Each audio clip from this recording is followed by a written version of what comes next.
News update for April 6th, 2018.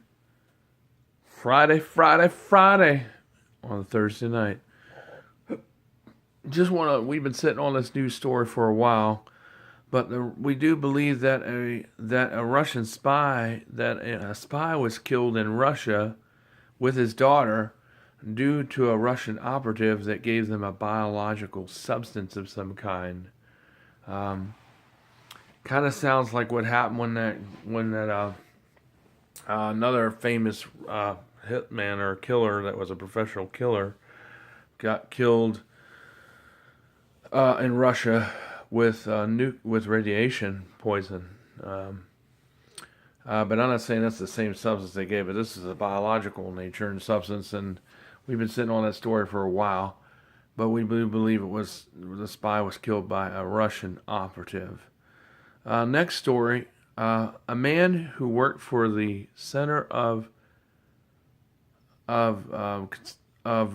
Disease Control was a Harvard chemist.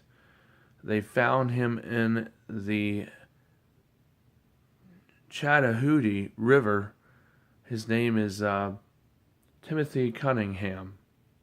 And they found him with his jogging shorts on. He had 3 crystals in his pocket. We don't know if those crystals were maybe 3 sample crystals that he was growing in the lab of his research. Maybe, we don't know.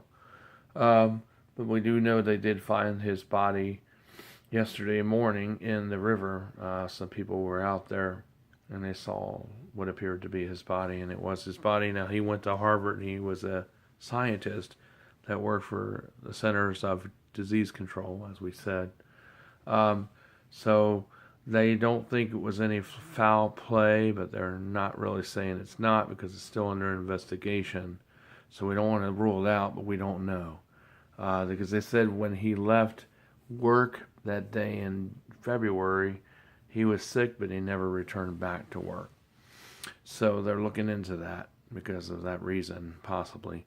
The man was in his 50s. It was found in a fire in Chesterfield this morning, who died presumably at the fire. They're still investigating the fire to see what caused that fire at his house. What, did he leave something on possibly? Was it electrical? Was something got overheated? Or was it foul play or arsenic or some other nature? But we'll let you know as the story envelops. As we find out more information, we'll pass it on to you. Also, a hitman, black guy doing time in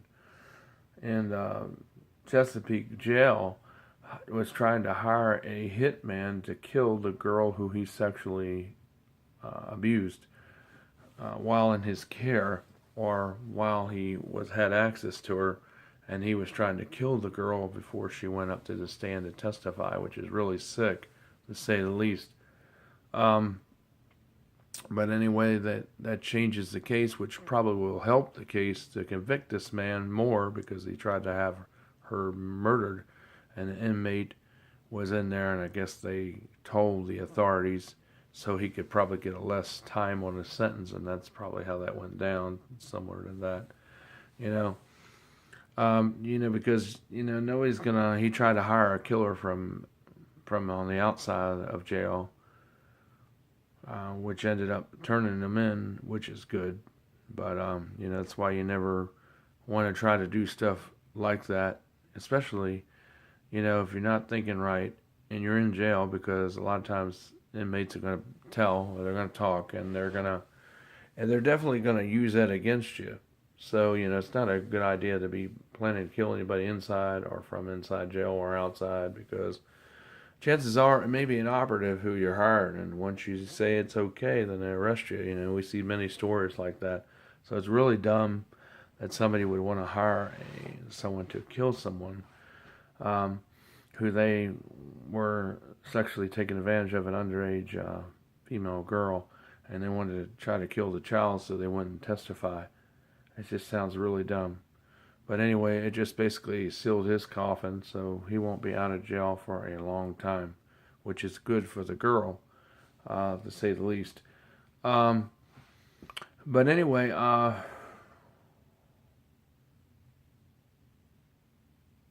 try to see if there's anything more that we need to report on.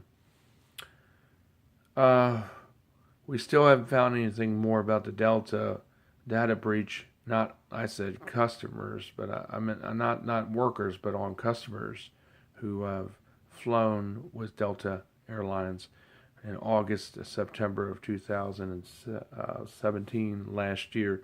We don't know how many people's data was breached, credit cards and things. So we don't know what they're going to do in response to that. So we still haven't heard nothing more from that yet. A guy that was ran over or hit on I-95 yesterday they do believe that dementia was the cause for the man to act sporadically, because he said his car ran out of gas. He tried to start it and it wouldn't start, so he started walking, I guess naturally, to try to see if he could get help, or maybe get to a gas station nearby. But because he was walking out in the middle of the road, I think he became confused because he had a mild case of dementia. The family says they were trying to move him into a assisted living facility where, he could have more supervision and also be, cared for. But the man insisted to still live at his house. He had a mild case of dementia. They believe the cause of death was because of confusion. They don't think it was foul play or someone was trying to kill him or anything. I think he just walked out in the middle of the road and got confused, and that's somebody saw him, didn't see him in time, and that's why he got hit by a car. Not once or twice, but the man stayed on the scene. It was an accident, so but we're sorry for the man that he left. Apparently he sang at a local church, and he was singing. I don't know if he was singing there, but he used to sing in a local church there at the choir. I don't know if that's when he was formerly younger or if he was currently doing that before this happened. I don't know. But people were sad at that Baptist church where he attended in Richmond and Henrico County. So please be in prayer for that family. Our hearts go out to that family. Sorry that happened to your dad. I know he meant a lot to you, and we don't understand why events happen, but we know that, as you know, sometimes it's God's will through circumstances that people are called to go home. The question is, I just hope that your dad was baptized and saved so that you'll be able to see him again. And I hope that you are saved too. The son who was in the news story, I hope you are saved. It comes from WTVR Channel 6 News. But anyway, these are just some of the stories that are going on right now on the news. Lots of bad things to talk about, but death and things. But it's not like I like to report on that. But it just seems to be what the bulk of the news stories are about. Unfortunately, through the setting circumstances or events. Please help support us. Click on the subscribe button down below to your video, to the right of the video, the right corner of your screen.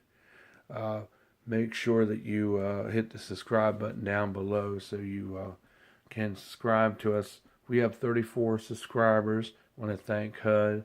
We want to thank a Virginia delegate that is watching our channel. We appreciate that, and we hope that more people will subscribe to our channel. We tell all kinds of stuff. We talk about all kinds of things, news, ministry, and a whole lot more, technology. And we talk about all kinds of things regarding things that people want to talk about, where you feel your freedom has been threatened. We want to talk about that because we need to have more discussion, dialogues. Now, I want to say something before we go. Facebook is under fire right now, and some people would rather see Facebook totally shut down. Well, I think the same problem that's in Facebook is the same problem that plagues all social media programs, because they all have security vulnerabilities in them. And the same type of scanning and data collecting is found in just about almost all social media apps. And it's the same problem that's on Facebook.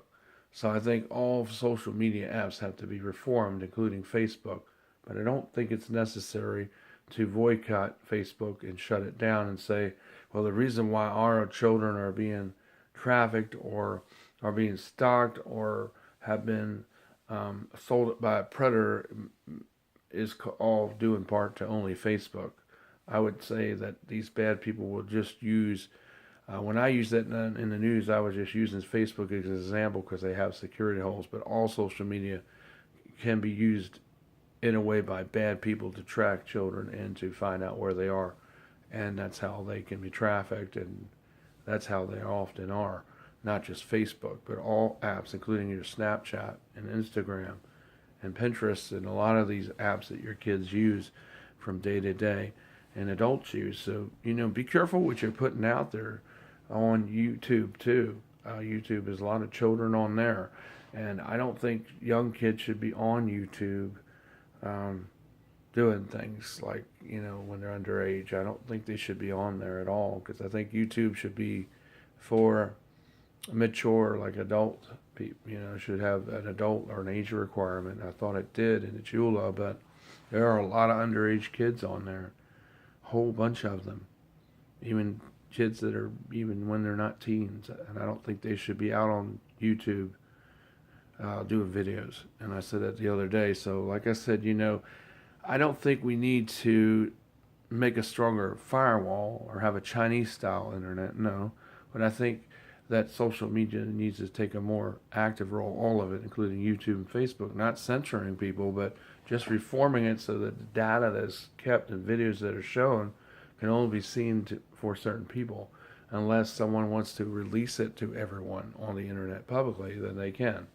But I don't think that should be taken. But when it comes to underage children, I think that should be a parent should step in and have more active playing role with their children so their videos don't get out while they're underage.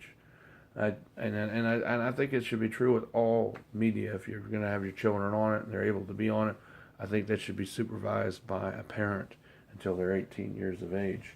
And I'm not overreacting or anything either because we see all this stuff happening on the news.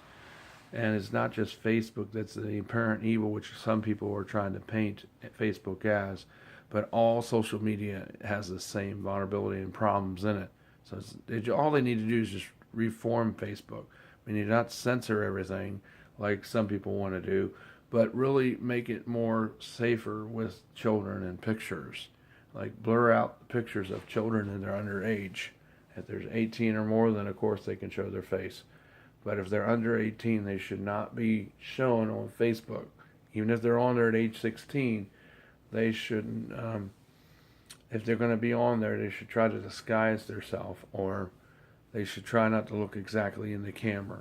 Kind of do a side view or something, so it doesn't show the whole face. Like I'm doing, you can see my whole face. But when children are on there, I don't think they should be on there showing their whole face when they're underage, especially.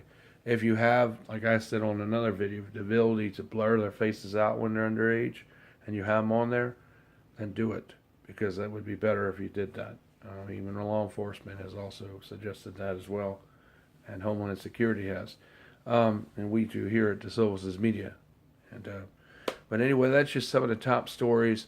But please don't try to single out Facebook as being the bad, evil person like some people are trying to paint them as, because all social media, like I stated, all has a lot of these same vulnerabilities. They just need to reform the social media, not by censoring everybody to death, but by reforming it to make it more secure with sensitive data. So the data is more encrypted, so that there is not these breaches, and so people won't be made to look bad by what they post online. And that way, what they're posting, you might have to be careful what you're posting anywhere, because like I said, you've got to be careful what you post because it can haunt you. It's like there was an incident at Facebook at the headquarters where I think it was last week, or a few days ago even, I think it was last week or a few days ago, that a woman shot up a few people at the main headquarters, and I think that's why they're talking about maybe trying to shut it down. I don't know if it's a rumor or not, but I didn't see that. But I know I've seen where Facebook is saying that they're going to shut down this AI kind of data gathering thing. They're going to do away with that because that's how the data breach happened. And I think a lot of the media is using the same type of data tool. And it's not just Facebook, but it's all the media that you use has this vulnerability in it.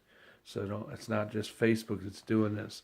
But anyway, just, you know, I would not leave Facebook or ban it Facebook, but I would just voice your opinion and tell, you know, about it, because your children, you know, as a top priority to keep them safe online, no matter what they're using online at all times as parents. And I agree, but I don't think censoring everybody to death is going to be the solution to it. But I think when we make Facebook more encrypted and it has more security policies, that does not allow people to go in and change scripts to get into people's accounts by changing the headers and be able to still have access to break into their through script kiddies and things like that. I think that's another way how to purge or to stop that altogether, is if we remove that ability in the script that's behind Facebook. You know what to talk about people that develop Facebook. They need to add more safety things and encryption in there so it won't be so easy to crack or to decompile, so that they can just get into accounts vicariously, because they don't have to do it with a password. They can do it just by going in there and injecting an attack, because the encryption is really hardly no encryption on Facebook at all. So what they need to do is make that encryption a lot stronger. And that's the problem with not just Facebook, but all social media apps. So anyway, this is Michael DeSilva in the news, IT professional, and that's what I do. So, I'm just telling you what the vulnerabilities are, and hope they can fix it in all social media, not just Facebook. All right, in particular, but every one of them have the same problems. Take care, everybody. Have a good day, and be safe, everyone.